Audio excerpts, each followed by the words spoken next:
मित्रों, चाहे मर जाना, लेकिन इस शारदीय नवरात्रों में कन्या पूजन के दिन कन्याओं को यह 3 चीजें कभी भूल कर भी मत खिलाना। व्रत टूट जाता है और मां दुर्गा क्रोधित हो जाती हैं। मित्रों, शारदीय नवरात्रि मां दुर्गा और कन्याओं को समर्पित है।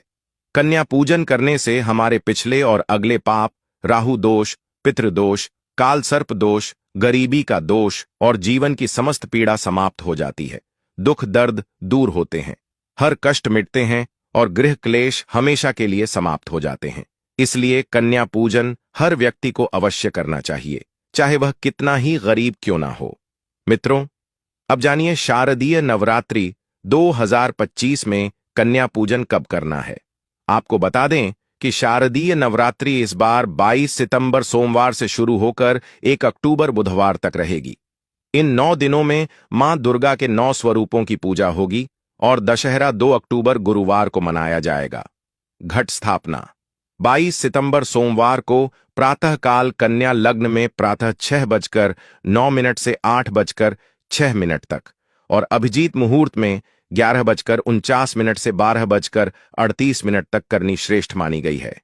मित्रों, कई लोग सप्तमी तिथि यानी 28 सितंबर रविवार को कन्या पूजन करते हैं, जबकि अष्टमी 19 सितंबर सोमवार को और महानवमी 1 अक्टूबर बुधवार को होगी। महानवमी पर भगवान श्री राम का जन्मोत्सव भी मनाया जाता है और कन्या पूजन का विशेष महत्व रहता है। आप चाह तो अष्टमी और नवमी दोनों दिन कन्या पूजन कर सकते हैं। यही सर्वश्रेष्ठ और उत्तम माना जाता है।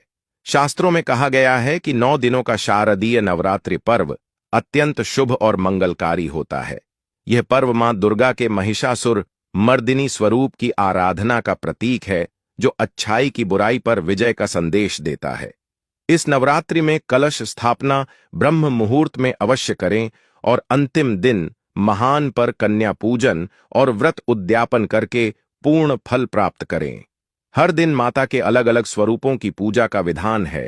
पहले दिन मां शैलपुत्री लाल वस्त्र धारण करें, दूसरे दिन मां ब्रह्मचारिणी सफेद वस्त्र, तीसरे दिन मां चंद्रघंटा हरा रंग, चौथे दिन मां कुष्मांडा पीला वस्त्र, पांचवें दिन मां स्कंद माता हरे वस्त्र, छठे दिन मां कात्यायनी लाल रंग, सातवें दिन मां काल रात्रि सफेद वस्त्र, आठवें दिन मां महागौरी गुलाबी वस्त्र और नवमी को मां सिद्धिदात्री का विशेष ध्यान करें।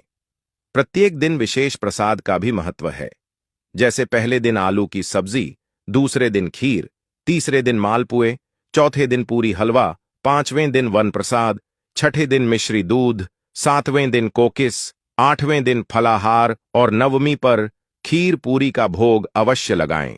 शास्त्रों के अनुसार नवरात्रि में कन्या पूजन से मां दुर्गा अभय वरदान देती हैं और कुंडली के कष्ट दूर करती हैं।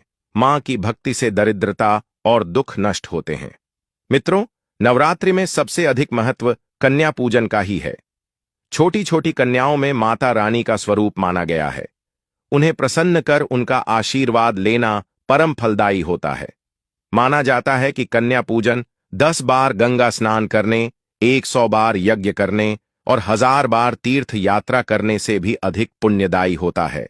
वह मात्र एक बार कन्या पूजन करने से मित्रों को करोड़ों गुना पुण्य प्राप्त होता है और जीवन में अद्भुत सुख समृद्धि का लाभ मिलता है। दुर्गा स्वयं प्रसन्न होकर भक्त के सारे कष्ट हर लेती है। इसी कारण कहा जाता है कि कन्याओं को कभी सताना नहीं चाहिए, क्योंकि जब कन्या रोती है या अपमानित होती हैं तो पूरा ब्रह्मांड कंपित हो जाता है। कन्याओं की सेवा जितनी की जाए उतनी कम होती है। यह कोई साधारण बालिकाएं नहीं होती, बल्कि उनके रूप में स्वयं देवी आपके घर तक आती हैं और आपके मस्तक पर आशीर्वाद रखकर जाती हैं। नवरात्रि के पावन अवसर पर 2 साल से लेकर 10 साल तक की कन्या का पूजन अवश्य करना चाहिए। विशेषकर अष्टमी या नवमी के दिन कन्याओं का स्वागत कर उनके चरण धोकर भोजन कराना और उपहार देना अत्यंत पुण्यकारी और दुर्लभ अवसर माना जाता है। इस दिन जितनी अधिक कन्याओं का पूजन किया जाए उतना ही श्रेष्ठ होता है। इसलिए कोशिश करें कि अपने घर में अधिक से अधिक कन्याओं को बुलाकर उनका सम्मान करें। मित्रों, वीडियो में आगे बढ़ने से पहले आपके लिए एक महत्वपूर्ण जानकारी कि यदि आप चाहते हैं मां लक्ष्मी का आशीर्वाद आपके जीवन में सदैव बना रहे, तो इस वीडियो को लाइक करें। हमारे अपने चैनल वास्तु ज्ञान ज्योतिष को सब्सक्राइब करें और कमेंट बॉक्स में जय मां दुर्गा लिखें।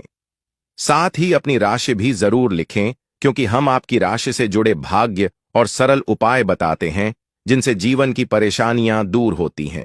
अब जानते हैं कन्याओं का स्वागत करने का सही तरीका। जब कन्याएं आपके घर आए तो सबसे पहले उनके पैरों को दूध और पानी से धोना चाहिए। खासकर पुरुषों को यह कार्य स्वयं करना चाहिए, क्योंकि इससे मां वैष्णवी अत्यधिक प्रसन्न होती हैं। इसके बाद कन्याओं को साफ जगह पर कपड़ा बिछाकर बिठाना चाहिए और उनके माथे पर अक्षत, फूल और कुमकुम का तिलक लगाना चाहिए। फिर उन्हें भोजन कराना चाहिए। ध्यान रखें कि कन्याओं की थाली में कभी भी 3 पूरियां या 3 रोटियां ना रखें, क्योंकि यह घोर अशुभ माना जाता है। 3 पूरी या रोटियां केवल मृत्यु संस्कार या जेल में कैदियों को दी जाती हैं। इसीलिए कन्याओं को केवल 2, 4 या 5 पूरियां दी जा सकती हैं, लेकिन 3 भूलकर भी नहीं। भोजन के अंत में कन्याओं के सिर पर लाल चुनरी ओढ़ाना श्रेष्ठ और शुभ माना जाता है। भोजन में उन्हें खीर, पूरी, हलवा, चना, आलू की सब्जी, छोले आदि खिलाना चाहिए।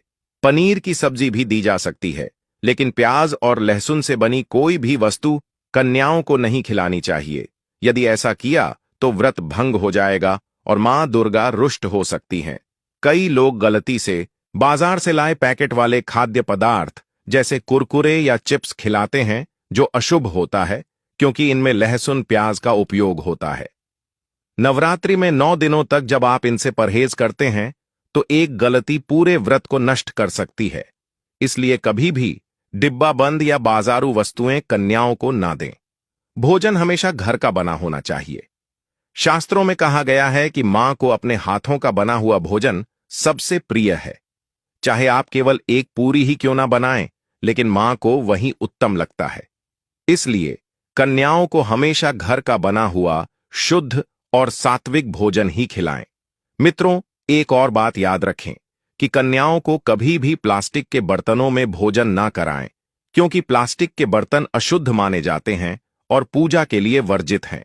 इनका निर्माण अक्सर अस्वच्छ वस्तुओं से होता है। मां इसलिए कन्याओं को हमेशा स्टील के बर्तनों या पत्तों की थालियों में भोजन परोसे। यदि पेड़ के पत्तों में भोजन कराया जाए तो इसे बहुत ही शुभ माना जाता है और माता रानी तुरंत आशीर्वाद देती हैं। मित्रों, नवरात्रि के दौरान यदि कन्या पूजन का दिन शुक्रवार को पड़ जाए तो उस दिन कन्याओं को कोई भी खट्टी वस्तु नहीं खिलानी चाहिए, क्योंकि शुक्रवार का दिन माता संतोषी को समर्पित होता है और नवरात्रि के पावन दिनों में माता संतोषी भी 9 देवियों के साथ सक्रिय होकर आपके घर आती है। इसीलिए इस नियम का पालन अवश्य करें। इस प्रकार यदि आप श्रद्धा और शुद्धता से कन्या पूजन करते हैं तो मां दुर्गा आपके सारे कष्ट हर लेती हैं और जीवन में सुख, शांति और समृद्धि का संचार करती है।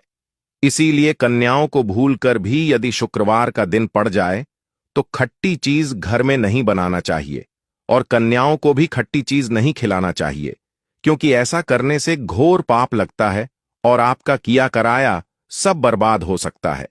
खट्टी चीजों से माता संतोषी रुष्ट हो सकती हैं, चिढ़ सकती हैं और आपको श्राप भी दे सकती है। इसीलिए नादानी न करें और इस नियम का पालन अवश्य करें। मित्रों, भोजन कराने के बाद कन्याओं की थाली में एक लौंग जरूर रखना चाहिए, क्योंकि लौंग देवी शक्ति और मां दुर्गा को अत्यंत प्रिय है। लौंग माता शक्ति का प्रतीक मानी जाती है और उसमें स्वयं नव दुर्गा का वास होता है। नवरात्रि के इन 9 दिनों में माता रानी को लौंग का भोग विशेष रूप से लगाया जाता है। इसीलिए जब कन्याएं भोजन कर लें तो उनकी थाली में चुपचाप एक लौंग अवश्य रख दें। ऐसा करने से आपका भाग्य चमक जाएगा और माता लक्ष्मी आपके जीवन में धन की कोई भी कमी नहीं होने देंगी। मित्रों, अब बात आती है कन्याओं को उपहार में क्या देना चाहिए। कन्याओं को खुश करने के लिए उनकी थाली में दक्षिणा डालें, ताकि आपके